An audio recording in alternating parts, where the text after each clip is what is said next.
국민연금 일찍 받을까? 늦게 받을까? 왜 지금이 중요한가? 많은 사람들이 은퇴가 다가오기 전까지는 국민연금 수령 시기에 대해 깊게 고민하지 않습니다. 하지만 50대 후반부터는 상황이 달라집니다. 퇴직 후 나는 뭘로 살아야 하지? 라는 현실적인 고민이 시작되죠. 국민연금은 그 해답이 될 수 있는 가장 기본적이면서도 강력한 노후 재정 안전망입니다. 그런데 이 연금을 언제 개시하느냐에 따라 받는 금액에 큰 차이가 발생합니다. 국민연금은 출생연도에 따라 정상 개시 연령이 다르고 조기 수령 및 연기도 가능합니다. 19만 6164년생은 63세, 6568년생은 64세, 69년 이후 출생자는 65세부터 개시할 수 있습니다. 그러나 최대 5년 빠르게 또는 늦게 받을 수 있으며 1년 빨리 받으면 6% 감액, 1년 늦추면 7.2% 증액됩니다. 이러한 수치는 단순히 숫자에 불과한 것이 아닙니다. 실제로 연금 수령 기간이 길어질수록, 즉 수명이 길어질수록 이 조정 비율이 엄청난 차이를 만들어냅니다. 예를 들어 63세가 정상 개시 연령인 사람이 58세부터 조기 수령을 시작한다면 총 30%가 감액된 금액을 평생 받아야 합니다. 반면 68세로 연기하면 36% 더 많은 연금을 평생 받을 수 있습니다. 이는 매달 100만원이냐 136만원이냐의 차이로 이어질 수 있고 2030년 이상 받는 국민연금 특성상 전체 수령 총액의 수천만원 이상의 차이를 만들어냅니다. 그렇기 때문에 나는 언제 연금을 받는 것이 가장 유리할까? 라는 질문은 단순히 한두 해 앞당겨 받을 것이냐의 문제가 아닙니다. 내가 80세, 90세까지 살아갈 수 있는 노후를 어떻게 설계할 것인가에 대한 핵심 전략이 됩니다. 특히 요즘처럼 기대 수명이 83세를 넘는 시대에는 감액된 연금을 받는 것이 장기적으로는 큰 손해로 이어질 수밖에 없습니다. 게다가 연금 수령 시점은 단지 개시에 그치지 않고 그 이후의 자산관리 전략과도 밀접하게 연관됩니다. 예를 들어 국민연금을 65세까지 기다리는 동안 생활비는 어디서 조달할지, 퇴직금이나 개인연금 혹은 예금 자산을 어떻게 활용할지까지 함께 고려해야 합니다. 즉 국민연금 수령 시점은 단독 결정이 아니라 전체 노후 포트폴리오 전략 속에서 가장 큰 축으로 다뤄져야 할 주제입니다. 많은 분들이 그래도 늦게 받는 게 좋은 건 알지만 그 전까지 버틸 여유가 없어요 라고 말씀하시곤 합니다. 그럴 땐 전체 자산을 분해해서 분석해야 합니다. 다른 자산을 먼저 소비하고 국민연금은 늦추는 방식이 실제로 더 이득일 수 있기 때문입니다. 예를 들어 정기예금이나 퇴직금 혹은 중도 인출 가능한 연금저축 등을 먼저 활용하고 국민연금은 최대한 늦춰 더 많은 연금액을 확보하는 겁니다. 마치 계란을 늦게 삶을수록 더 익듯이 국민연금도 익을수록 커지는 자산입니다. 따라서 국민연금 수령 시기를 판단할 때는 단순히 지금 필요하니까 받자는 접근보다는 전체 자산 흐름, 기대수명, 세금 문제, 연계 복지 혜택까지 고려해 종합적으로 판단해야 합니다. 지금은 사전 설계가 필요한 시점입니다. 국민연금을 언제 받을지 고민을 시작한 지금. 이 순간부터 여러분의 노후는 이미 방향을 설정하고 있는 셈입니다. 그 방향이 풍요로울지 부족할지는 바로 이 선택에서 갈리게 됩니다. 무조건 일찍 받는 게 이득일까요? 조기 수령의 함정은 없을까요? 나는 이제 58세니까 빨리 연금을 받는 게 유리하지 않을까? 이렇게 생각하시는 분들이 많습니다. 하지만 이건 단기적인 현금 흐름만 보고 판단한 실수일 수 있습니다. 국민연금은 일찍 받는 순간부터 감액이 적용되고 그 금액이 평생 이어집니다. 즉, 한번 선택하면 되돌릴 수 없는 구조입니다. 조기 수령은 정상 개시 연령보다 최대 5년 앞당길 수 있습니다. 그리고 그때마다 매년 6%씩 감액됩니다. 예를 들어 정상 개시 연령이 63세인 분이 58세에 개시하면 총 30%가 감액됩니다. 100만원 받을 수 있었던 분이 매달 70만원밖에 받지 못하는 셈입니다. 실제 계산 예시. 정상 수령 시 월 100만원. 조기 수령 5년 월 70만원 30% 감액. 연기 수령 5년 월 136만원 36% 증액. 여기서 주목할 점은 누적 수령액입니다. 예를 들어 평균 수명을 85세로 잡고 63세부터 연금을 받는다면 총 22년 동안 받는 금액은 약 2억 6,400만원입니다. 하지만 58세부터 받는다면 매달 적게 받기 때문에 누적 수령액은 오히려 비슷하거나 더 줄어들 수 있습니다. 게다가 연금을 늦게 받을수록 물가 반영률이 높고 연금의 실질 가치도 유지되므로 장기적으로 훨씬 유리한 선택이 됩니다. 조기 수령 후 후회하는 사례. 실제 상담 현장에서 자주 나오는 이야기입니다. 국민연금 받고 있는데 쓸 데가 없어요. 그냥 통장에 넣어두고 있어요. 이렇게 말하는 분들이 의외로 많습니다. 은행 금리는 2025년 현재 기준으로 2% 이하에 불과합니다. 그런데도 조기 수령으로 감액된 연금을 받으면서 실제로는 쓰지도 않고 그냥 묶어두고 있는 셈입니다. 이럴 경우 현금 흐름도 개선되지 않고 연금 자체의 자산 가치도 손해를 보는 결과가 됩니다. 이럴 바에는 애초에 연금을 연기 수령하고 당장 필요한 생활비는 다른 유동자산 예금, 퇴직금 등에서 조달하는 것이 더 현명합니다. 현재는 수명 연장 시대 조기 수령은 리스크다. 우리나라의 기대 수명은 83.6세 2023년 통계청 기준이며 점점 더 많은 사람들이 90세, 95세까지 생존합니다. 노후 생활이 30년이 넘는 시대에는 초반 몇 년의 현금 흐름보다 전체 노후 기간 동안의 연금 총액이 훨씬 더 중요해집니다. 연금을 일찍 받으면 60대에는 여유가 생길지 몰라도 80대부터는 생활비가 턱없이 부족해지는 상황이 발생할 수 있습니다. 게다가 7080대 이후에는 근로소득이 없고 병원비나 요양비 등 지출이 급증하게 됩니다. 이 시기에 국민연금이 큰 역할을 해야 하는데 이미 조기 수령으로 감액된 연금이라면 의미 있는 버팀목이 되기 어렵습니다. 전략적인 접근이 답이다. 국민연금은 연기할수록 매년 7.2%씩 증액됩니다. 이건 단순한 이자가 아닙니다. 복리처럼 작용하는 평생 증액 효과입니다.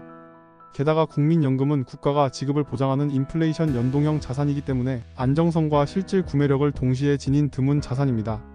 그러므로 당장 생활비가 부족하니까 일찍 받자는 생각보다는 정기예금, 퇴직금, 연금저축, 개인형 IRP 이런 다른 자산을 먼저 활용하고 국민연금은 후반부에 안정적인 현금 흐름 자산으로 배치하는 것이 노후 포트폴리오 설계의 핵심이 됩니다. 건강보험, 세금, 기초연금 우선순위를 잘 따져야 합니다. 국민연금을 연기하거나 많이 받으면 불이익이 생기지 않을까 걱정하는 분들이 많습니다. 대표적으로는 건강보험 피부양자 자격 박탈, 기초연금 탈락, 그리고 소득세 증가를 들 수 있죠. 이 때문에 일부러 연금을 감액해서 받거나 의도적으로 수령 시기를 조절하는 경우도 있습니다. 하지만 결론부터 말씀드리면 이런 우려는 노후 전체 재정 전략에서 2차적인 요소입니다. 예를 들어 국민연금을 10만원 더 받는다고 해서 세금이 10만원 이상 더 나오는 것은 아닙니다. 소득세는 누진세율 구조이기 때문에 실제로는 10만원, 연금 증가에 대해 세금 5천원 1만원 정도가 추가되는 수준입니다. 건강보험료 또한 일정 소득 기준 이상이 되어야 피부양자 자격에서 탈락하며 그 기준 역시 매년 물가나 정책에 따라 조정되므로 영구적으로 유지되는 절대 기준이 아닙니다. 기초연금은 만 65세 이상 소득 하위 70%에게 지급되는데 국민연금 수령액이 많아져서 일시적으로 탈락하더라도 전체 연금이 줄어드는 손해보다 기초연금 32만 원 2025년 기준을 받지 못하는 손해가 상대적으로 작을 수 있습니다. 또한 중요한 점은 건강보험세 금기초연금 제도는 변경될 수 있지만 국민연금 수령액은 국가가 평생 보장한다는 사실입니다. 즉 제도가 바뀌면 지금 맞춘 기준도 무용지물이 될 수 있는 반면 올려놓은 국민연금은 절대 줄지 않고 평생 지급됩니다. 따라서 지나치게 민감하게 반응해서 연금을 줄이는 전략보다는 일단 연금 자체의 수령액을 최대화해두는 것이 현명한 접근입니다. 정책은 언제든 바뀔 수 있지만 국민연금 수령액은 나의 선택으로 확정지을 수 있는 확실한 노후 자산이기 때문입니다. 4. 연금 줄여도 결국 올라간다. 물가 상승과 제도 변화의 딜레마. 연금을 줄여야 건강보험 피부양자 자격도 유지하고 기초연금도 받고 세금도 줄일 수 있다. 이렇게 말하며 국민연금을 일부러 줄여 받는 분들이 실제로 존재합니다. 처음에는 그런 선택이 똑똑한 전략처럼 보일 수 있습니다. 하지만 현실은 그리 단순하지 않습니다. 왜냐하면 국민연금은 매년 물가 상승률이나 평균 소득 증가율에 따라 자동 인상되기 때문입니다. 즉 지금 연금을 줄여놓아도 몇 년 지나면 자연스럽게 수령액이 다시 증가하고 결국은 건강보험료 산정 기준이나 기초연금 소득 기준을 초과하게 되는 일이 반복됩니다. 실제 사례 연금 4% 인상, 기초연금 탈락. 예를 들어 국민연금공단에서는 매년 초 올해 물가 상승률 4%를 반영해 연금액이 인상됩니다라는 안내를 보냅니다. 이때 대부분의 사람들은 좋은 일이지 내 연금이 올라간다니라고 생각하죠. 하지만 연금이 올라간 그 금액이 건강보험 지역 가입자 전환의 트리거가 되거나 기초연금 소득 기준을 초과해서 지급이 중단되거나 공적이 전소득 증가로 세금 부담이 증가할 수 있습니다. 이처럼 연금을 일부러 낮춰 받는 건 단기적으로는 유리해 보여도 중장기적으로는 정책 변화와 물가 인상에 따라 계획이 무너질 수 있는 구조입니다. 제도는 바뀌지만 연금은 오른다. 현재 건강보험 피부양자 자격은 근로소득 외 소득이 연간 2천만원 이하여야 유지할 수 있습니다. 2024 기준. 하지만 이 기준은 고정돼 있는 것이 아니라 건강보험공단의 정책 결정이나 정부 예산 상황에 따라 언제든 바뀔 수 있습니다. 기초연금 또한 65세 이상 소득 하위 70%에게 지급되는 구조인데 소득 기준 자체는 매년 변동되며 소득인 정액의 국민연금도 포함됩니다. 결국 지금 기준에 맞춰 연금을 줄이는 건 지금 기준이 유지될 것이라는 가정 하에서만 의미가 있습니다. 하지만 현실은 정책이 바뀌는 속도가 더 빠릅니다. 핵심은 이겁니다. 제도는 가변적이지만 내가 올려놓은 연금은 고정입니다. 한번 늘린 연금은 평생 줄지 않지만 기초연금이나 세금 기준은 언제든 사라질 수도 강화될 수도 있습니다. 세금을 줄이기 위한 선택이 삶의 질을 해칠 수도 있다.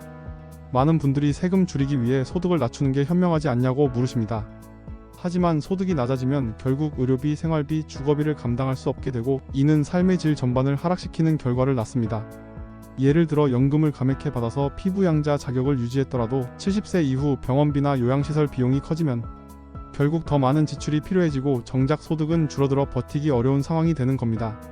이럴 때 필요한 것이 바로 국민연금의 안정적이고 평생 지급되는 특성입니다. 매달 꾸준히 들어오는 기본 생활비는 어떤 정책 변화에도 흔들리지 않는 강력한 기반이 됩니다.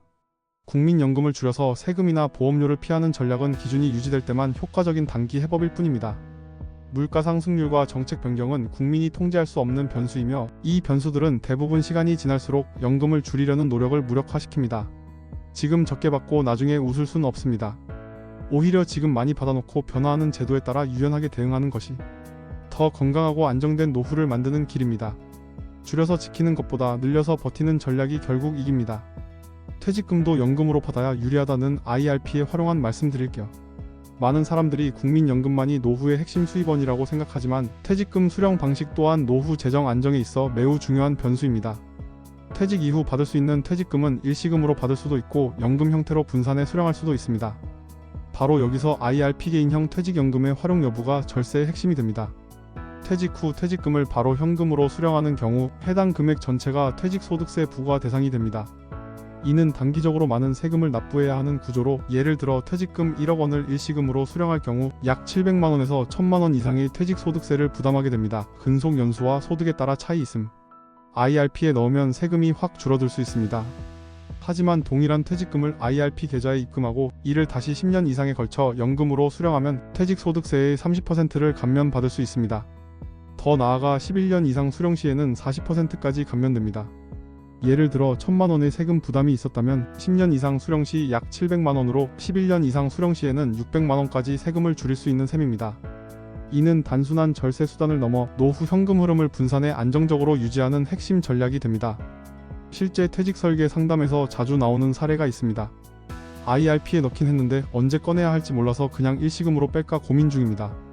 이런 경우 대부분은 급전 필요 또는 제도 이해 부족으로 인해 결국 한 번에 인출하고 세금을 다 납부하게 되는 실수를 합니다. 그렇게 되면 연금화에 따른 절세 효과도 놓치고 노후 자산을 단기 소비하게 되어 결국 노후 불안정성이 높아집니다. IRP는 일시금처럼 돈을 꺼낼 수도 있지만 연금으로 인출할 경우 퇴직소득세 외에도 연금소득세로 전환되어 5.53, 3%의 낮은 세율이 적용됩니다. 수령자의 연령에 따라. 즉 IRP는 노후 소득에 대한 세금 필터처럼 작용해 전체 세금 부담을 현저히 낮춰줍니다. 또한 IRP 계좌 내 자산은 자유롭게 운용할 수 있으며 원리금 보장형 상품 예금이나 펀드, 채권 등으로 운용 수익을 낼 수 있다는 장점도 있습니다. 이는 단순한 연금 수단이 아니라 세후 수익률이 높은 장기자산 플랫폼으로 이해하는 것이 맞습니다. 국민연금이 국가가 주는 연금이라면 IRP는 내가 만든 연금입니다. 국가의 정책을 활용해 내 퇴직금을 세금으로 줄이지 않고 연금으로 오래 누릴 수 있는 지렛대가 되는 셈입니다. 결론은 55세부터 연금 구조를 통합적으로 검토하는 내용인데요. 흔히 55세부터 국민연금을 무조건 받아야 한다는 말이 있지만 그 진짜 의미는 연금 개시 전략을 그때부터 철저히 설계해야 한다는 뜻입니다. 단순히 국민연금만 볼 것이 아니라 국민연금 개시 시점, 퇴직금 수령 방식 IRP 활용, 건강보험 자격 변화, 연금 소득에 따른 세금 구간, 이 모든 것을 55세 전후부터 통합적으로 검토해야 노후 30년의 재정을 유리하게 설계할 수 있습니다. 연금은 일찍 받는 것보다 오래 받는 것이 이익입니다. 퇴직금 역시 목돈으로 다 써버릴 게 아니라 연금으로 나눠 받아 세금도 줄이고 안정적인 현금 흐름도 만들 수 있는 구조로 설계하세요. 구독과 좋아요는 단순한 클릭이 아니라 여러분의 노후 재정을 함께 설계해 나가는 시작입니다. 다음 영상에서 뵙겠습니다.